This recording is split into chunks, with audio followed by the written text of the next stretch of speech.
Good afternoon. Welcome to our Thursday live session. I am Nadine Vosloo and I'm here to give you inspiration to be creative and to get dirty. From wherever you are watching from, whether it's our Tjhoko family and friends from Ireland, Switzerland, Australia, New Zealand, Scotland, Mauritius, Namibia, Botswana, Zimbabwe. Welcome. Welcome to the fellow South Africans. Sit back, relax, enjoy, and be inspired to do something creative in your own space. So colors and trends change all the time, and it's something that's very difficult to stay in touch with and to keep up with. And many times you spend some money on new decor items, and then before you know, those trends and colors have changed and is now different. So I'm going to share some few tips and tricks and ideas, a very easy way of transforming old decor elements into something that's more trendy and earthy. So for this session, you will need whatever you have in your house that does not work anymore. Whether it's a wall, a furniture item, a decor item, the technique I'll be demonstrating today can work on almost any surface. The only surface that I think now from out of my mind that can't work is fabric. The paint part will work on fabric, but not the texture part. Okay, so any item in your house that you want to give a new breath of life, new color, second chance in life. Then I'm going to use a product called Stencil of Paris, and this is to create texture. Colors I'll be working with today is Velvet. Hello Hetty, I still have a message from you that I need to reply to. Lady Lisa, you are in my home, so if you hear the dogs, I apologize. There's Foloso. And here is, Sheriff Stone.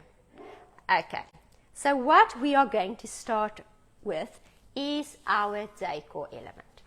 Very important is to just give, it's not necessary to do this step on walls, but on furniture pieces, maybe melamine cupboard doors, previously varnished surfaces, if the varnish is older than 6 months, not needed on walls, glass.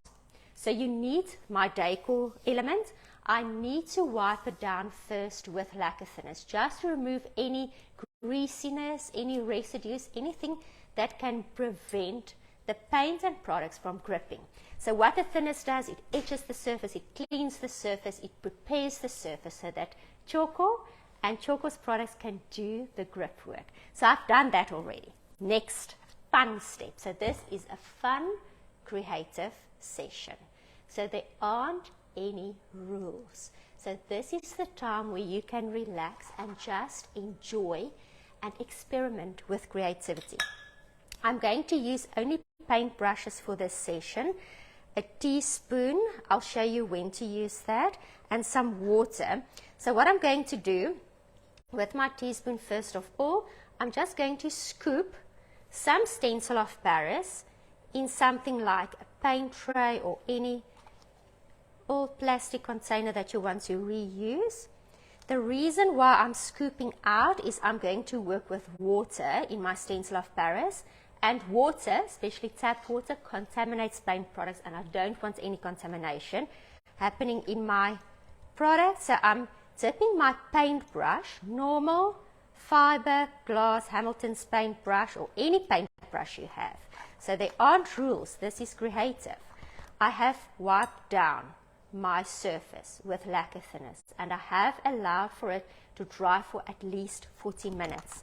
I'm now dipping my wet paintbrush in my Stencil of Paris paste. Now the Stencil of Paris paste, if you are not an avid follower of our YouTube channel yet, please be one. Start following us today. It's free, and turn on your notifications. And on our YouTube channel, we inspire all the time, and various videos are already available on the channel with uses for the stencil of Paris. So I dip my wet paintbrush in my stencil of Paris, and the reason why I wet it is just to make it more workable on my surface. And now, because I'm not stenciling, I'm going to create texture. I take my paintbrush and I dab. And if you want to, you can leave some areas undabbed. So I dab. Please note, when this is dry, and depending on the weather and depending on the thickness of the application, it can take 2 to 4 hours to dry. Also note, this is a live session, so if you have questions, feel free to ask it. Kaylee will read it to me and I will reply to the best of my ability, and if I don't have answers, I'll get them for you. Okay, so I am creating texture on my surface. I actually can't wait to do this on a wall, to be quite honest with you. Okay. So once this has dried, 2 to 4 hours drying time required, you can apply another coat, another layer, just to create more texture, should you want to. You can also create less texture, so this is completely up to you. But that scoop of stencil of Paris is more than enough. And I'm just dabbing. And you will see throughout the session, this is the only movement I'll be making with my paintbrush, is a dabbing movement, even with the paint. Okay, so some areas I've left clean, other areas I've dabbed, and you can apply a second coat. So now, first step is complete. I will now allow for this pot to dry, and now I'm going to continue with a pot that has received the stencil of Paris and that has dried already. Okay, so this is dry. What's going to happen now? Next, I'll be using paint brushes and my Tjhoko Paint colors. Remember, this is something that I say and mention often. Color selections are very personal choices. So if this is not your color style or trend or preference, the technique can be done with any color. So experiment with colors that you love. We have a beautiful range, color range in the Tjhoko, on the Tjhoko color palette. Okay, so these are the sample pots. They're small and they sometimes do need a stir, like paints do need. Even your larger quantity paints like your Tjhoko for wall colors need to be mixed. You will see on the instructions is the packaging of the sample pots are just very small to add all the instructions. Kaylee, do you want to say something? Yes, there's a question. Okay, there's a question. Let's listen. So on the pot that you are painting, somebody asks, do we need to leave open spaces? So you can. So the question is, on the pot I'm painting, do you want to leave open spaces? So I left them just much more subtle than the one that I've just demonstrated. But on hindsight, so remember, this happens 4 o'clock in the morning between everything else that I need to attend to. Afterwards, I actually realized that it would have been nice, and this is what I've demonstrated now, if I left more open spaces so that you have areas that is smooth and areas with texture. And that's why I've actually demonstrated like that on this spot. But open spaces are up to you. You can experiment and try and see what you like best. Okay, now I start with Davet, and I make sure I have a dry brush that I'm not going to get dirty with paint, and I put it aside. So I start with Davet, I dip my brush in my paint, and the only movement I'm going to do is a dabbing movement. So I don't paint, I just dab. And once again, you can play with how you apply the paint in the sequence you apply it, so that it's something that you like. I'm just going to focus on the front of the pot so that the steps make sense. So there's David on. Let's add some there. So it's random, can you see? Some areas I leave open, others I dab. Next, with a different brush, I'm going to dip my brush in Voloso. And I'm dabbing. Now this is a blending technique, it's a dabbing technique, and texture is involved. Now can you see where those two colors merge? I actually want a more even gradient. So I take my dry brush where David and Voloso, the white and the blue meet, and with my dry brush, I just dab to create a more even gradient. Very important to achieve that is to make sure that both paint colors are still wet, and if they have dried, just add more wet paint. Okay, so there's Voloso and David, and can you see how beautifully they have just blended? Now I want to add a next color, Lady Lisa, and let's do that there. And with my dry brush, I merge the colors. Nadine, while you're doing that, I'm going to ask another question. Okay, Kaylee says while I'm doing this, she's going to ask another question, and I love the questions. Please ask it, Kaylee. Okay, can someone clean a bottle to recycle and paint again, and how do you clean the Tjhoko bottle? Okay, Tjhoko bottles we always recommend. So the question is, can someone clean a Tjhoko bottle to recycle it and use it again? Definite, and paint it as well. The answer is a definite yes. And the same techniques and steps will apply as I've mentioned previously. Clean well the outside with lacquer thinners. The inside of the jar you can clean with hot soapy water.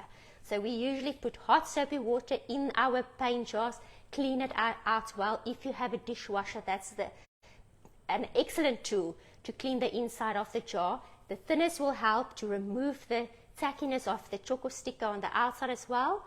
Once you've cleaned, make sure the outside is cleaned well with lacquer thinners. Allow your 40-minute drying time, and you will see numerous videos on ideas how we upcycle our Tjhoko glass jars on the YouTube channel. We've even made light fittings out of them. In one of our very first videos, you can do drinking glasses for an event.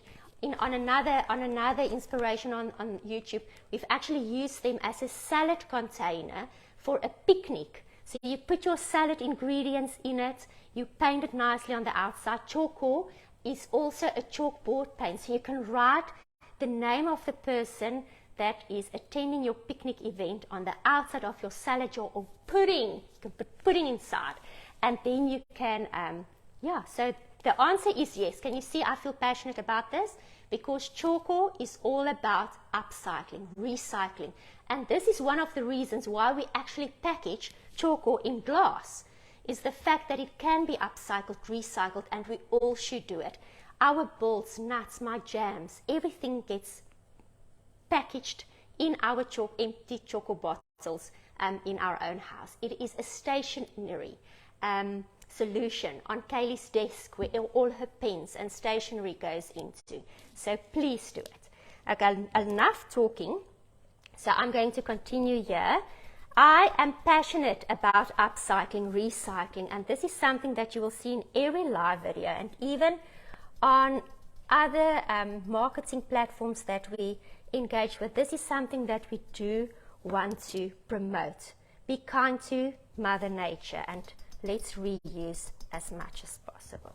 So I dab, clean, dry brush to blend colors. Let's quickly add Hello Hetty here at the top.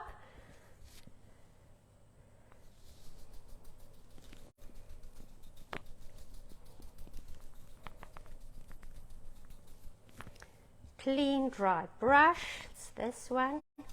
And we dab to merge colors.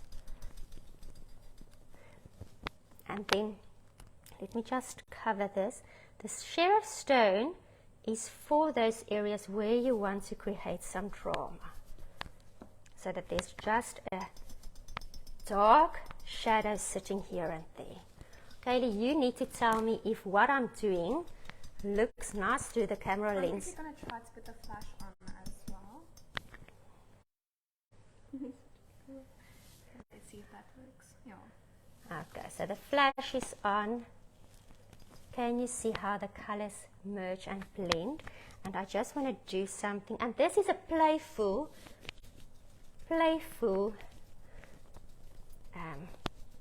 technique. Also something that I can recommend. Once some colors have dried, can you see here where some colors have dried, and I just dab with a lighter color, how stunning it becomes. Okay, last tip. If I want to add more texture right at the end, I can use my fingers to blend colors. Please do that, because that's part of the creative journey and getting dirty. But what I'm also doing is I just stick my fingers in some of the stencil of Paris, and just here and there I wipe some light. Because the moment you feel that something is dull, you add some light to it, a light color, and it will just lift your item.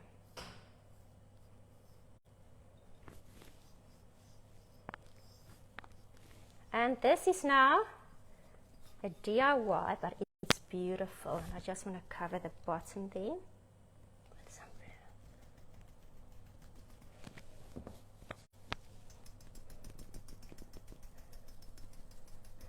Okay, so can you see how useful the dry paintbrush is to blend things? Kaylee, is it prachtig? Okay. And you will continue with these steps all around the surface. Use colors that you like. And over here, I have one that was done very early morning hours this morning. And experiment with color. Okay, so this is my live tutorial for, I think, is it the last Thursday of the month? Yeah.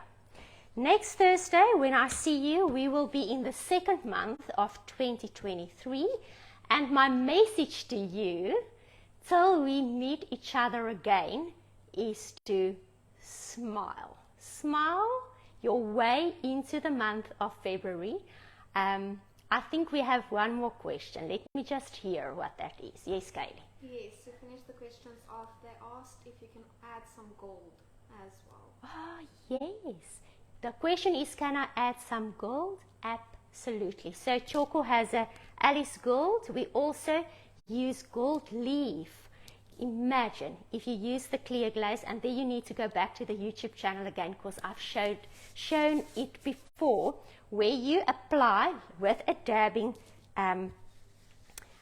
movement. So you will dab the clear glaze. The clear glaze is a product that we use to make your surface more water resistant, UV resistant, stain resistant, but also to create a sheen finish on it.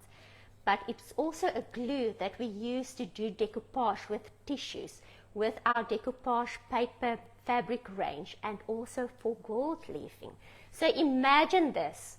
If you've dabbed with your clear glaze here and there on the surface, applied some gold leaf, allowed for it to dry, and use a dabbing movement again to get rid of some of the gold leaf. Stunning idea. Remember, do what makes you happy. We live in eclectic times. There aren't any rules. There aren't any decor rules whatsoever. The main rule is to smile and do what makes you happy. We only live one life. Do it with a smile. And do things that make you happy. And use colors that make you happy. I'll be back next week with more inspiration. Look after yourself till then. Bye.